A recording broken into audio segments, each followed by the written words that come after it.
A mangueira de água borrifou diretamente essa moça. Essa força da água era forte demais para lhe causar dor. O homem apareceu imperturbado pelos apelos da moça. Ele então pôs a mesa para uma refeição consultuosa, apesar de saber que a menina não come carne. Tentou enfiar a comida na boca. Se ela não comesse tudo em 10 minutos, ela iria ser punida, mais cruelmente. Ira estremeceu tentando comer a comida, mas Ira não sabia que isso era apenas o começo, ou então levou-o ao estábulo para limpá-lo. E viria dar uma olhada em 10 minutos. Se não estivesse limpo, eu teria que dormir aqui esta noite. Por ter ficado encharcado de água, suas mãos começaram a doer, mas ela não ousava a parar. Depois de limpar a noite toda, ela saiu cansada. O sol restaurou a sua esperança de vida, mas as palavras de Orhun as instigariam imediatamente. Ele disse que agora em diante ela seria sua escrava.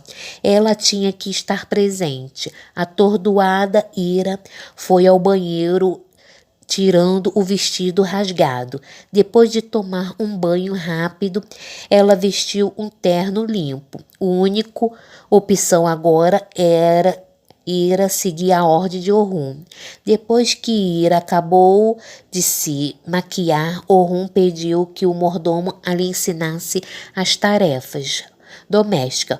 O Grandel era uma família poderosa, portanto, os empregados também tinham um requisito rígido. A piscina, por exemplo, estavam sempre limpas e a toalha eram jogadas fora após cada uso. Orhun gostava muito de limpeza, não gostava de uma mancha sequer. Depois o mordomo ensinou Ira a fazer o café. O mordomo ficou surpreso com a capacidade de Ira de aprender muito rapidamente.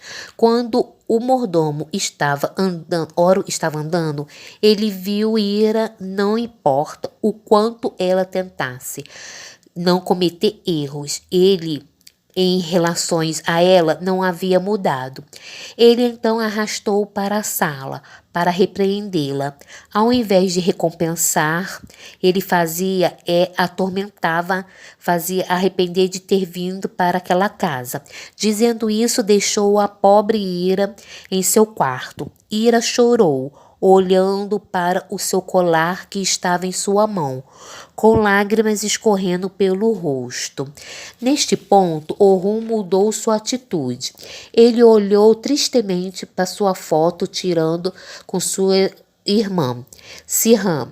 Era médica na África e amava os pacientes de lá, onde decidiu ficar por muito tempo. Orhun sempre quis que sua irmã voltasse para casa. Niham acreditava que ela iria encontrar o verdadeiro sentido da sua vida e sempre queria que ela estivesse voltado para casa. Orhun. Niham era muito amiga de Ira. Ira era sempre espancada pelos gangsters. Ira precisou muito de cuidados e ela se aproximou muito de Niham. Lamentando sua situação e até lhe presenteou com um colar. Então rapidamente se espalhou para o líder do bandido e decidiu roubar suplementos médicos e foi descoberto por Ira. Então usou a Ira para envenenar Niham. Ira não sabia que estava envenenado. Orhun recebeu uma notícia, foi imediatamente para a África. Daí então ele, vendo o corpo de sua irmã, ficou muito triste. Depois de saber o incidente, Orhun foi até o gangster e tratou o assunto imediatamente. Seu próximo alvo era Ira. Mesmo que ela não soubesse nada sobre Orhun, os olhos dela, ela era culpada aos olhos dele.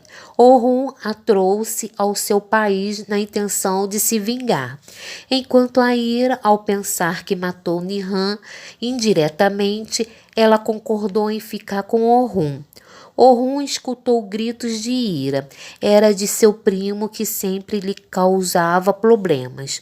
Vedak, desde que o viu, gostou muito de Ira. Assim que a viu, ele se aproveitou de sua riqueza para debochar dela, mas não esperava que Ira reagisse com violência. Orhun descobriu e lhe espancou, declarando na frente de todos da casa que só ele tinha o direito de intimidar Ira. Apesar de ter a proteção de Orhun, isso machucava Ira, que foi direto para o banheiro, esfregando todo o seu corpo com nojo do que ela passou. Orhun havia mandado lhe enviar as roupas novas para Ira. Depois que ela terminou de trocar, foi procurar Orhun. Ele continuou com as atitudes frias. Pediu que esquecesse o episódio anterior e alertou a ela que ela não usasse sua beleza e para escapar daqui. Ira reagiu para bater em Orhun. Levantou o braço e a segurou. Ela então disse que preferiu. Ele segurou o braço dela. Ela então diz que preferia passar a vida toda sendo sua escrava do que tentar vantagens de pessoas como Vedak, e saiu deixando Orhun surpreso com sua reação.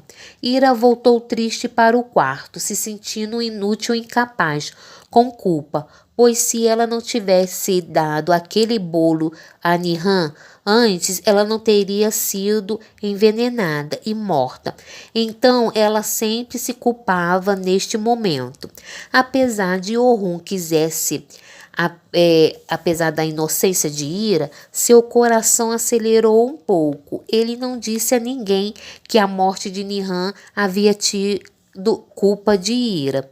Embora a morte de Niham havia sido por culpa de Ira, embora ele sempre ser frio com ela, suas ações a protegiam ela. Lá do outro lado, Vedak não assumiu e admitiu que estava errado, dizendo que sempre a desprezavam, a família e ele, né, o Orhun. Chegando à noite, ele voltou àquela casa de Orhun com uma expressão sinistra. Ira estava no quarto. A porta se abriu, deixando-a extremamente nervosa. Ela pensando que mesmo que morresse, deveria manter a sua pureza. Ela levantou para se proteger, acabou acertando Orhun. Ira estava em pânico. Ela acertou a faca e ficou pior ainda, assustada por tê-lo machucado.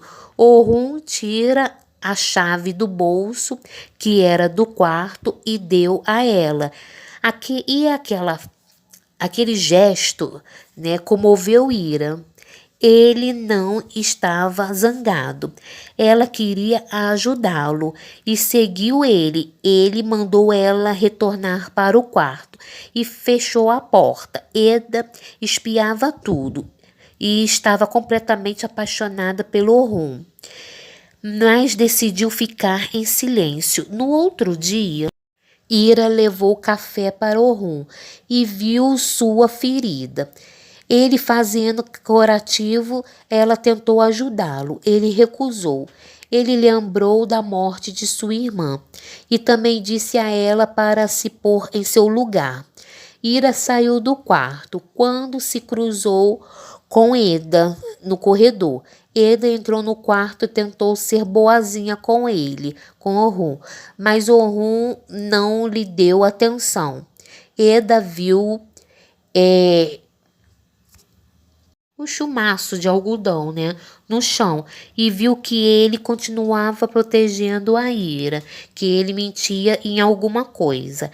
Eda entrou no quarto de Ira, pegou-a pelo braço e pelo pescoço e que lembrou ela de ficar, para ela não ficar imaginando de entrar naquela mansão.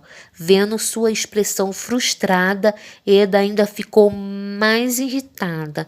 Então o que ela fez? Entregou Ira ligando para a polícia. Eda fez com que a Ira se ajoelhasse perante todos, sendo muito humilhada. Nisso a polícia chega, porque Eda denunciou Ira para poder ferir Orhun. Orhun defendeu Ira e dizendo que era um mal-entendido. E Orhun ficou extremamente zangado e enfurecido. Ele a chama no escritório. Ele avisou a todos e a Eda, que avisou que só ele poderia machucar a Ira. Eda ficou com o coração partido. Ela disse que Ira não era uma pessoa legal. Orhun não suportava que falasse, né, e brigou com ela, advertindo, não suportava que falasse de Ira. Eda procurou a Fife para dizer que Ira trazia problemas à família. Segue o próximo episódio nos capítulos a seguir.